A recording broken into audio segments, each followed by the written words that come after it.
Non.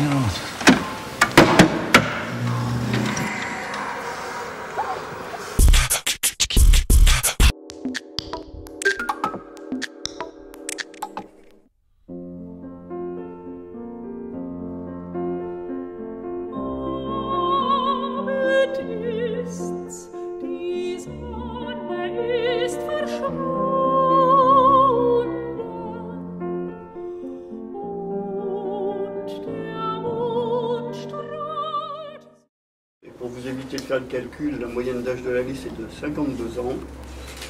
Ils sont des citoyens bergeracois et ils ont choisi de se rassembler au sein de cette liste d'ouverture et de rassemblement. Ouverture car la plupart d'entre eux n'appartiennent pas à une formation politique et c'est le premier engagement qu'ils ont dans cette vie politique. Et puis une démarche de rassemblement car cette démarche est soutenue par nos 4 formations politiques, Europe Écologie Les Verts, le parti de gauche, le nouveau parti anticapitaliste et le parti occitan. Et je voudrais dire toute ma fierté de travailler avec ces bergeracois qui ont fait le choix de s'engager dans la vie politique pour la première fois avec notre rassemblement citoyen solidaire écologiste au sein de notre liste Vivre mieux à Bergerac. Et ils sont nombreux puisqu'ils représentent plus de la moitié de notre liste qui est composée de citoyens qui viennent de ce qu'on appelle la société civile. Certains qui ont transformé leur indignation en action, leur déception en volonté, des personnes qui s'engagent, des habitants, des habitantes qui veulent le meilleur pour notre ville, le meilleur pour ses habitants, et j'en suis très fier. Écoutez, je représente le PG. Nous avons décidé de nous associer avec ELV Les Verts, et parce que nous sommes le 2e parti écologiste. Que nous ne sommes pas un parti écologiste politique, mais que nous avons introduit beaucoup l'écologie dans un parti politique, et je pense que c'est finalement là qu'on a plus de chances de se faire entendre, et que nous sommes en même temps, nous avons travaillé sur des dossiers communs ici, nous avons travaillé sur les carrières, nous avons travaillé sur différents dossiers ici même, et que donc on représente une alternative aussi, et que nous pouvons faire plus pour Bergerac que ce qui a été fait jusqu'à présent. Notre liste est autonome du PS sortant parce que justement nous souhaitons faire une politique différente. Nous sommes contre les politiques d'austérité du gouvernement, ça c'est indéniable, mais ça ne nous empêche pas non plus de savoir travailler sur le terrain pour compenser justement. Je pense que localement, on peut très bien sortir par le haut et non pas toujours niveler par le bas. Et donc, c'est ce qui nous a fait choisir cette option politique, parce que l'écologie est vraiment ce qui nous concerne le plus, et l'humain d'abord aussi, et que toutes les politiques d'austérité qui ont été mises en place par les gouvernements ont échoué partout, en Grèce, au Portugal, en Espagne, absolument partout. Et on n'a jamais vu un pays s'en sortir en réduisant l'investissement public. Ça n'est absolument pas possible. Donc il faut absolument, au contraire, investir pour le bien de tous. Et c'est ce qui redonne une bouffée d'air à l'économie. Et c'est ce qui permet aussi d'avancer. Parce que vous savez très bien qu'il n'avance pas recule. Et à l'heure actuelle, on n'a pas l'impression d'avancer vraiment. Voilà ce que nous pouvons... dire ce qui a justifié notre engagement avec les Verts, et nous avons vraiment beaucoup de points communs. Le seul que nous n'ayons pas, c'est que nous ne sommes pas dans le gouvernement. Mais bon, il faut bien qu'il y en ait qui s'y mettent, de toute façon. On espérait vraiment avec le changement de président que ça change vraiment, mais le changement, on ne l'a pas vu dans le bon sens. Eh bien, on changera pour Bergerac en tout cas. On espère changer. Un petit mot après. Alors moi, je représente la société civile. En tout cas, voilà, je suis un des candidats de Philippe Dubeau, c'est Philippe Dubeau. Mon engagement personnel, il se situe en tout cas au sein de certains dossiers qu'on voudrait mener avec cette liste. Ça, c'est le point d'ancrage qui m'a fait rentrer sur la liste. Ensuite, moi, je suis engagé dans le milieu associatif depuis des années sur Bergerac, et je pense qu'on a beaucoup de travail à faire ensemble. Et puis, je peux dire que dans cette liste, ce que j'ai retrouvé, c'est la capacité de travailler ensemble, de pouvoir se dire les choses, et moi je suis fier d'être sur cette liste. Hélène? Oui, donc Hélène Lehmann, moi je suis toute nouvelle aussi, à la fois à Bergerac et puis dans un engagement de cet ordre-là. Ce qui m'a plu, c'est qu'aujourd'hui, l'écologie, pour moi, en fait, irrigue tous les thèmes de la société, que ce soit l'économie, la santé, les déplacements. Et cette liste, pour moi, c'est vraiment l'opportunité de pouvoir, au niveau municipal, agir pour l'environnement, agir pour une meilleure qualité de vie. Et cette qualité de vie, moi, je l'ai trouvée à Bergerac, je la trouve vraiment remarquable. Et j'aimerais vraiment qu'elle puisse être partagée par le plus grand nombre. Vous êtes dans une formation politique ou non. Société civile? Voilà. Merci Lionel de me donner la parole. Écoutez, moi je suis très heureuse d'être aujourd'hui à Bergerac pour venir soutenir cette liste. Cette liste, ce qui est intéressant, c'est que c'est d'une part la réunion de plusieurs partis politiques, et ça a été dit, d'écologistes, du parti de gauche, du NPA, mais c'est aussi une liste avec beaucoup de gens de la société civile. Et en ça, c'est vraiment une liste écologiste, et je tiens à le dire, puisque nous présentons énormément de listes dans l'ensemble des élections municipales. Et c'est aussi une de nos spécificités à nous, écologistes, c'est que nous continuons et nous poursuivons notre volonté d'avoir toujours un mélange de personnes encartées et de gens avec qui nous sommes engagés, mais qui ne souhaitent pas être encartés, qui ont aussi des engagements politiques dans différentes sphères de la société. Et pour moi, c'est extrêmement important qu'on puisse aussi envoyer ce message à nos concitoyens dans un moment où il y a quand même de la défiance envers les partis politiques, et de montrer aussi que faire vivre la démocratie locale, s'engager localement pour gérer une ville, pour prendre des responsabilités, c'est aussi se donner les moyens de s'ouvrir à tout le monde et d'avoir aussi cette pluralité d'engagement. Et aussi pluralité de professions et d'histoire professionnelle et d'histoire de vie. Et de ce point de vue-là, moi je suis extrêmement heureuse que vous ayez réussi à mener cette liste et à apporter cette dynamique. Et je crois que c'est aussi ça qui permet aujourd'hui d'avoir un écho important dans cette ville. Plus généralement, je suis évidemment là parce que je viens soutenir ce matin les listes ici. Ensuite, je serai à Talence, à côté de Bordeaux. Demain à Toulouse. Enfin, j'essaie un peu de... En gros, ouais, c'est un tour de France raccourci quand même. Et de soutenir en fait pas mal de nos camarades qui sont engagés sur ces listes. Pour nous, les élections municipales, c'est une élection extrêmement importante. Extrêmement importante parce que l'écologie, la protection de la planète, l'amélioration des conditions de vie, ça passe évidemment par des politiques nationales, par des transformations fortes, mais ça passe aussi par une transformation importante de l'action municipale et de la mobilisation des collectivités sur ces sujets. Et ce que nous avons développé, nous, souvent dans des très grandes villes, sur les questions des transports, sur la question du logement, sur la question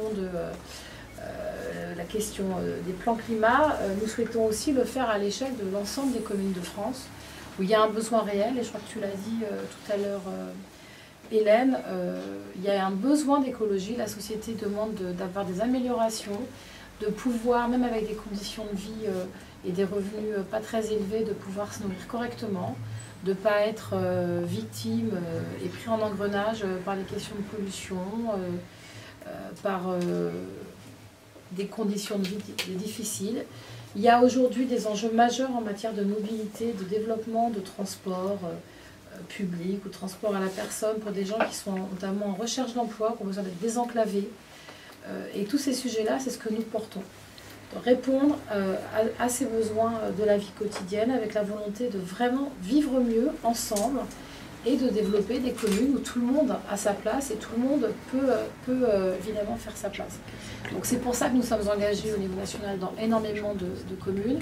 Ne me demandez pas combien de listes parce que comme nous sommes un parti décentralisé, et j'en suis très fière, nous avons juste un problème, c'est de faire monter l'information jusqu'en haut quand tu déposes les listes.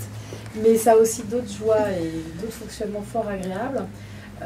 Nous sommes engagés dans énormément de listes avec des stratégies en effet locales différentes et nos militants présents ici le montre. Mais à chaque fois, il y a une volonté locale de mettre la place de l'écologie, des questions environnementales, des questions d'amélioration des conditions de vie au cœur du projet politique et de ne pas être simplement dans des histoires de rayonnement d'une municipalité qui oublie en fait toutes les questions de la vie quotidienne.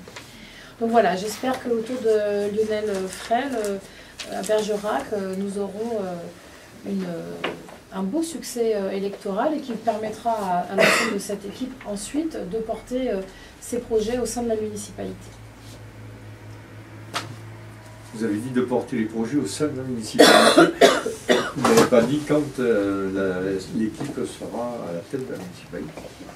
Vous savez, moi j'apprends à être prudente et dans les deux sens. Et quand on peut gagner une ville et quand on ne peut pas la gagner. Donc, Quelle est votre analyse justement sur le fait qu'à Bergerac, les Verts sont dissociés du Parti Socialiste dans la perspective du premier tour? Il y a d'un côté le Parti Socialiste, le Parti Communiste et de l'autre Europe Écologie Les Verts, le NPA. Écoutez, bon, déjà, nous, en tant que parti, notre fonctionnement fait que c'est au niveau local que les stratégies politiques pour les municipales se font. Et je tiens à le rappeler parce que ce n'est pas le cas pour l'ensemble des partis politiques. Et nous, que ce soit une ville de 1000 habitants ou de 110 000, ça se passe localement. La seconde chose, c'est que, en tant que parti écologiste, nous avions fait le choix de dire que nous préférions l'autonomie aux élections municipales. Partout où elle est possible et où elle est souhaitable et où on a les moyens de la mettre en œuvre.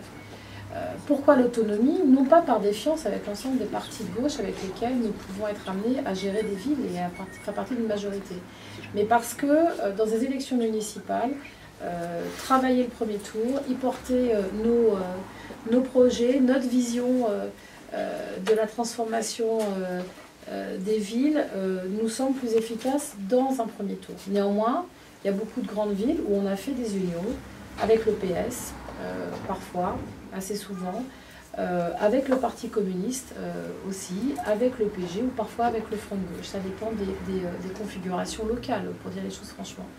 Mais il est vrai aussi que ça se travaille, l'union. Et pour présenter des listes d'union dans des villes qui sont aujourd'hui dirigées par la gauche, et bien pour représenter des listes d'union, ça se travaille.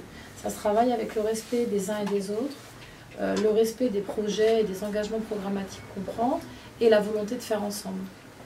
Ça ne se retrouve pas tout le temps. Et après, voilà, ici, il se trouve que LPG, Europe Écologie Les Verts, le NPA, les militants de la société civile ont envie, et le Parti Occitan. Si j'oublie le POC, j'ai pas le droit d'oublier le POC.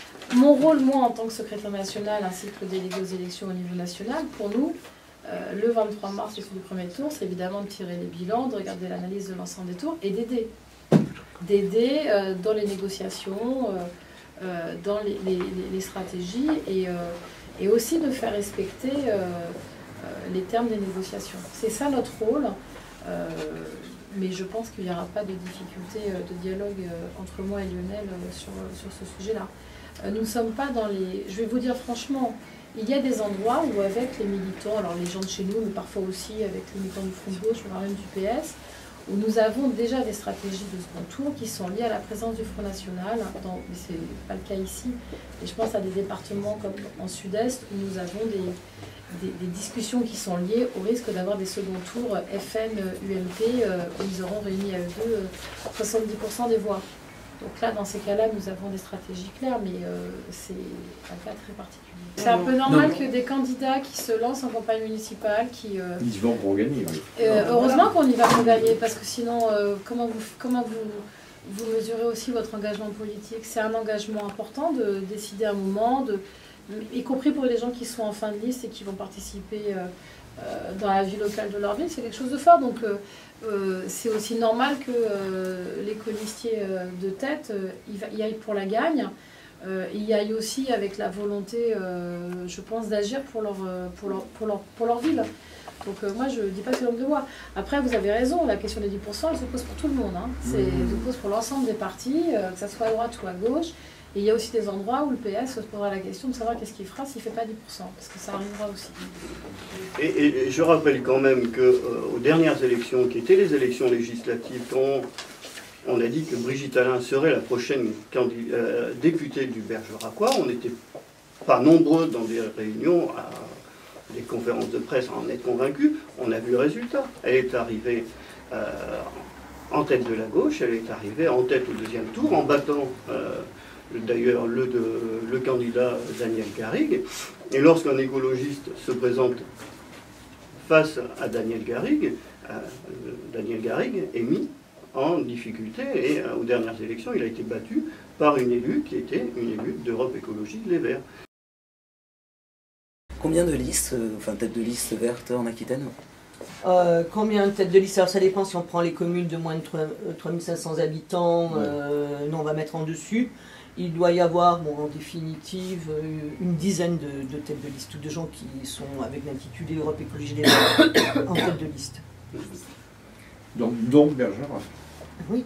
Dans Bergerac. Nous avons aussi des candidats qui se présentent dans beaucoup de petits villages autour du Bergeracois. Et d'ailleurs, nous en avons qui sont en tête de liste et dans des communes revendiquées, une appartenance politique, c'est pas quelque chose qui se fait, même si les gens savent un petit peu vers qui ils s'orientent. Je pense notamment à Martin Slaghuis à Badefol-sur-Dordogne, qui d'ailleurs était un de nos candidats au cantonal, qui est un coopérateur, un sympathisant Europe Écologie Les Verts, et qui a des grandes chances d'être le prochain maire de Badefol-sur-Dordogne, selon toute vraisemblance. Et ça, ce sera difficile de faire part sur les communes de moins de 3500 habitants. En fait, nous, on aura, au lendemain des élections, en fait, c'est pas qu'on découvre, mais on a des élus en fait qui font une campagne écolo sans l'appui du parti, mais qui souhaitent quand même leur attachement au parti. Et en fait, on a beaucoup de maires ruraux aujourd'hui. On a 70 maires ruraux dans les toutes petites communes qui sont élus le plus souvent avec l'étiquette, mais en même temps qui font des listes beaucoup plus larges. Et donc voilà, c'est vrai que c'est un peu compliqué de répondre à votre question. Alors j'en ai une encore plus compliquée. Oui. C'est sur cette dizaine donc de listes où en tête de liste il y a des verts. Je voudrais savoir combien il y a de femmes. Non. Non, mais sur ces dizaines de candidatures, combien il y en a qui sont verts et comme à Bergerac, mêlés NPA, enfin, et sans le PS quoi. En fait, combien il y en a qui sont verts autonomes en quelque sorte? Ben c'est ça. Quand je parle d'une dizaine, c'est dans ce cadre-là. Non, ça a été très difficile de rassembler à part Aben, donc nos partenaires du Parti Socialiste. Le reste, ce sont des listes citoyennes. À Talence, c'est une liste, enfin, si je peux me permettre, pas de ma commune. 42 000 habitants, c'est une liste citoyenne, c'est-à-dire un tiers de gens d'Europe Écologie Les Verts et à peu près 2 tiers de société civile. Et d'autres communes, c'est souvent, bon ici à Bergerac, c'est assez spécifique. Il y a eu quelques accords avec le Front de gauche, mais généralement ce sont des listes purement écologistes et citoyennes. Au niveau national, sur les villes de plus de 30 000 habitants, parce que je n'ai pas encore les données sur 20 000, on a 37% de listes autonomes, 50% de listes avec le PS et 8% avec le Front de gauche. Mais quand je dis Front de gauche, ça dépend, parce que le PC, c'est parfois avec le PC, parfois avec le PG, parfois avec les deux. Oui, non, je dis ça parce que les stratégies ne sont pas toujours les mêmes. Et en fait, au niveau national, nous présentons plus de listes que la dernière fois. Nous avons plus de candidats engagés, que ce soit dans les listes d'union ou dans les listes autonomes, et nous avons plus de listes autonomes en globalité. La campagne municipale, pour moi, c'est pas une campagne nationale, et je pense aussi que c'est localement, qu'est-ce qu'on a à dire, qu'est-ce qu'on a à proposer aux uns et aux autres qui permet d'avancer. Et il ne s'agit pas, moi je vous le dis franchement, de donner des bons points, des mauvais points à l'ensemble des partenaires de la gauche. D'autant plus que nous sommes quand même des gens suffisamment adultes pour discuter entre nous quand des choses ne vont pas. Et la question aujourd'hui, c'est de savoir comment est-ce qu'on garde des villes, comment est-ce qu'on renforce la place de l'écologie dans ces villes et comment on avance. C'est ça le sujet du débat actuellement. Après, il y a aussi des désaccords nationaux, y compris sur la vision européenne. Je pense qu'on a des visions différentes, mais ce n'est pas pour autant qu'on ne sait pas faire de la politique ensemble. Franchement, est-ce que, question méchante, le parti de gauche n'est pas un peu le caillou dans la chaussure? Parce qu'après la venue de Mélenchon à Bergerac, il y a eu ce clash et la démission d'une 50aine de membres suite à une phrase malheureuse par rapport à un potentiel candidat à Périgueux. Non. Mais nous, au moins, on Non. sait faire le ménage. C'est pas comme à l'UMP. Non, non, attends. Ils prennent pas les casseroles. Attends. Non, c'est pas une parole malheureuse qu'il y a eu sur Périgueux, c'est un enchaînement de circonstances qui a fait que la parole malheureuse, la goutte d'eau du whisky qui a débordé, c'est ce qui a fait le clash. Il y a une grosse nuance. La cinquantaine d'adhérents qui ont soi-disant démissionné, certains n'avaient pas renouvelé leur adhésion depuis 1 an ou 2, d'autres faisaient partie, parce que ce qu'il faut reconnaître, c'est que ça a été un contexte un peu importé du 33, il y a eu des petits problèmes que, bon, c'est interne, et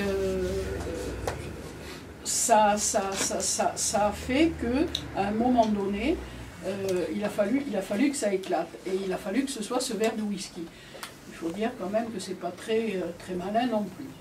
C'est pas des copains d'enfance. Les démissionnaires ne sont pas très nombreux en fait. Une dernière question, là justement, vous avez évoqué Notre-Dame-des-Landes, donc on quitte l'Ukraine, on arrive sur l'aéroport. Puisqu'on a la chance d'avoir la secrétaire nationale ici parmi nous, donc quelle est votre... Parce qu'on entend bien la position de Lionel, militant de base, enfin quelle est la position de la secrétaire nationale sur cet aéroport? Pour ou contre, avec quels arguments? Ma position, elle est très claire, c'est d'ailleurs pour ça que j'étais à la manifestation il y a encore 15 jours, j'ai toujours été opposée à cet aéroport, et les écologistes, ça fait 15 ans qu'ils sont opposés à cet aéroport. Donc on peut raconter n'importe quelle histoire et n'importe quelle fable. Cela fait 15 ans que nos militants et des Pays de la Loire, et de la région Poitou-Charentes, et de la région Basse-Normandie, puis l'ensemble du parti a travaillé sur ce sujet-là, et nous s'y sommes opposés. Non pas par dogmatisme contre le déplacement par avion, il faut dire les choses très franchement. La question c'est de savoir si un nouvel aéroport dans une ville qui en a déjà un, qu'on installe dans une zone humide de biodiversité extraordinaire et qui est en train d'expulser l'ensemble des paysans qui sont engagés sur ces terres, est-ce que cet aéroport répond à des questions économiques et des besoins? Et nous ne le croyons pas. Nous ne le croyons pas, et y compris, ce n'est pas non plus pour rien, c'est ce projet, ces 15 dernières années, a pris tant de retard et a aussi réussi à faire naître une mobilisation très large contre lui. Parce qu'on raconte ce qu'on veut sur la manifestation, la dernière qui a eu lieu à Nantes, nous étions 50 000 quand même dans les rues de Nantes, à manifester pacifiquement, et je le redis, pacifiquement, en famille, avec une grande partie des paysans qui s'étaient mobilisés avec plus de 520 tracteurs, ce qui est la plus grosse mobilisation qu'ils avaient pu organiser, parce que il y a beaucoup de gens d'ailleurs locaux. Et moi j'attends de voir les élections municipales dans la région, car la question aujourd'hui de ce sujet est évidemment très important. Après, il y a eu aussi, et très clairement, des violences et surtout des dégradations qui ont nui en fait à tout le monde, qui ont nui en premier lieu à nous qui ont posé cet aéroport, et en général à la manière aussi de militer contre un projet. Et plus généralement, la question qu'il faut se poser, c'est est-ce qu'aujourd'hui les collectivités locales doivent investir autant d'argent dans des projets qui ne sont pas utiles pour la société? Le sujet, il est là. On a des grandes réflexions, et je pense que c'est nécessaire, sur la question des finances publiques, sur la question de la fiscalité, sur la question de comment est-ce qu'on dépense et comment on gère de l'argent, et où est-ce que l'argent public doit être le mieux investi. C'est le même débat que quand vous cherchez à faire de la rénovation d'un bâtiment pour éviter de chauffer un bâtiment qui continue à être froid et que vous dépensez des charges d'énergie pour rien. La question de l'aéroport, c'est celle-là. Aujourd'hui, nous ne croyons pas que c'est en amenant des nouveaux aéroports que vous développez l'emploi local et que vous développez, entre guillemets, l'attractivité d'une région. Ça se passe par un ensemble de questions de relocalisation de l'industrie et de l'emploi, et par aussi des réponses plus locales. Donc voilà, notre position elle est très claire, et vous savez en plus elle est très clairement assumée avec les socialistes. C'est pour ça que je prends avec beaucoup de distance tout l'emballement médiatique qu'il y a eu encore il y a 10 jours, parce que s'il y a bien un sujet sur lequel, entre l'appareil socialiste et l'appareil écolo, les choses sont très claires, c'est notre opposition à Notre-Dame-des-Landes, notre opposition à l'EPR de Flamanville. C'est connu de tous, c'est connu en premier lieu par le Premier ministre, qui connaît notre position, je connais la sienne, il connaissait celle de mes prédécesseurs, et c'est un fait. Notre opposition est connue, il sait très bien que nous continuons des recours juridiques et tout ça. Donc voilà, c'est deux visions différentes. Il y a y compris beaucoup de socialistes qui sont opposés à cet aéroport, qui l'ont fait savoir à plusieurs reprises. Et voilà, les choses continuent. Lionel Frel, sur le train, le TGV à Bergerac. Le TGV à Bergerac, là aussi, restons les pieds sur terre. Le TGV au départ de Bergerac, ça sera peut-être dans quelques dizaines d'années. La ligne n'est même pas électrifiée entre Bergerac et Bordeaux, donc c'est pas la peine de tirer des plans sur la comète. Ce qu'il faut travailler, c'est faire en sorte de mettre Paris à 3h, 3h30 de Bergerac en travaillant sur le TGV qui arrive à Libourne, d'avoir un vrai hub qui permettent d'irriguer le reste de la région à partir de Libourne et non pas forcément Bordeaux, et avec un certain nombre de trains express régionaux qui irriguent le territoire et permettent de se rendre relativement rapidement à Paris. Si on regarde le meilleur train à l'heure actuelle, on n'est pas très loin de cet objectif. On est à 4h30 de Bordeaux avec le meilleur train au départ de Bergerac. Donc déjà à l'heure actuelle, on est sur quelque chose qui permet d'être à Paris de façon très rapide. Voilà, moi ce qui m'intéresse aussi, c'est toute la mobilité dans la ville. Je vous rappelle qu'il y a quand même 20% des foyers bergeracois qui n'ont pas d'automobile et qui n'ont pas de solution de transport après 19h parce qu'il n'y a plus de bus, il n'y a plus de TAD, qui n'ont pas de solution de transport le dimanche parce que là aussi on n'a pas de transport collectif le dimanche, et ça veut dire qu'un bergeracois sur 5 est privé de mobilité et privé de ce droit de circulation au sein de notre territoire le soir, les dimanches, qu'on a un réseau de bus pour lequel il faudrait résolument s'attaquer à proposer quelque chose qui soit optimisé, et c'est une de nos propositions. Qu'à partir de cet été, on n'aurait plus accès, puisque le train, il faudra descendre le chercher à Bordeaux. Le TGV ne s'arrêtera plus à Libourne, voilà ce qu'on m'a dit.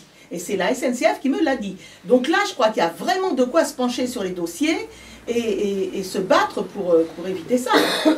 Là, je pense que vouloir en plus créer des métropoles où on concentre tout et puis le désert autour, ça ne satisfait pas le citoyen. C'est complètement inhumain. Concentrer l'emploi quelque part, et puis après les gens sont obligés de faire 100 ou 150 km pour aller loger, parce que les logements sur place, il n'y en a pas ou ils sont trop chers. C'est hallucinant de voir ce genre de société. Et je pense que c'est pour ça aussi qu'il est intéressant de voir tous les points que nous avons en commun pour essayer de les développer. Et ça, pour l'instant, bon, les gouvernements précédents n'ont pas vraiment donné satisfaction dans ces domaines. Donc je pense que le local, c'est ça d'abord. Il faut d'abord rendre des possibilités aux gens de vivre normalement, de pouvoir se déplacer normalement, de pouvoir manger normalement. Le pouvoir d'achat, c'est pas qu'un pouvoir d'achat, c'est un pouvoir de vie. Quand avec un SMIC, une personne seule n'arrive plus à vivre, ça veut dire qu'il n'est pas à la bonne hauteur. Ça veut dire qu'il faut réévaluer ce SMIC. Une personne seule doit pouvoir vivre quand elle travaille à plein temps. Bon ben ça, on ne le voit plus. Si on éloigne encore les transports et le travail, comment vont-ils faire? Toutes ces données-là, il faut y penser. Et ça, c'est du local, mais c'est aussi du national. Hein. Ça, c'est quelque chose qui est valable partout. Donc voilà, il faut voir tout ce qui nous rassemble et pas ce qui nous divise, ce qui est d'ailleurs bien moins important. Et il y a beaucoup moins de points qui nous divisent que de points qui nous rassemblent. Alors, par exemple, en matière d'emploi, c'est ce que j'ai indiqué un peu tout à l'heure, nous avons travaillé, notre équipe, sur des solutions qui soient des solutions du XXIe siècle, et pas les solutions qui sont ressassées et qu'on tourne un petit peu en rond depuis des décennies. Donc des choses sur les énergies renouvelables, sur s'attaquer résolument aussi à l'emploi et à attirer des entreprises pour créer là aussi de l'emploi, notamment on pense à des exonérations de charges telles que la CFE, puisqu'il y a des possibilités dès maintenant qui existent, mais qui ne sont pas proposées à Bergerac. Nous avons aussi des choses, une partie du programme importante sur la gestion, et notamment la gestion raisonnable et transparente, et ne faire des propositions, d'engager des choses que si elles sont véritablement utiles, parce qu'on sait que l'argent public est quelque chose de rare et de précieux, parce que c'est aussi ça le ciment de la société, et de faire intervenir plus largement le citoyen, et en proposant pourquoi pas sur les projets d'envergure des référendums d'initiative locale et des droits à questionnement, ce qu'on appelle le droit à pétition, la possibilité pour des citoyens de poser des questions au conseil municipal, et puis bien évidemment des choses qui s'inspirent de l'environnement, de la solidarité, du sport et loisirs, qui couvrent l'ensemble des champs de l'action municipale et intercommunale. Bien, on va vous remercier de votre présence. Le mauvais jour. Merci à vous. C'est le Voilà. premier jour de la semaine. Tu viens et tu le récupères un autre jour, c'est pas grave. Ah oui, non, mais je ne peux pas venir. Ah, c'est un mauvais jour. C'est un mauvais jour pour vous. Ah ben, je suis sur Bordeaux. Donc,